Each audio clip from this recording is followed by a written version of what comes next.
বিশ্বে যেটা আছে সেটা হচ্ছে বুখারী। বুখারীতে এখন পর্যন্ত একটা হাদিসও ভুল পাওয়া যায়নি। কুরআনের পর সবচেয়ে বেশি বিশুদ্ধ গ্রন্থ, এবং তারপরে যে বিশুদ্ধ গ্রন্থ সেই বিশুদ্ধ গ্রন্থের নাম হচ্ছে মুসলিম মুসলিম শরীফ। মুসলিম শরীফ যিনি সম্পাদনা করেছেন তার নাম হচ্ছে ইমাম আবুল হুসাইন মুসলিম ইবনে হাজ্জাজ।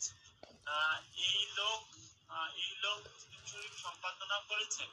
মুসলিম শরীফ কোরআনের পরে তৃতীয় বিশুদ্ধ গ্রন্থ, এবং এরপরে যে বিশুদ্ধ গ্রন্থ সেটি হচ্ছে আবু দাউদ, নাসাই এবং সবশেষে ইবনে মাজাহ।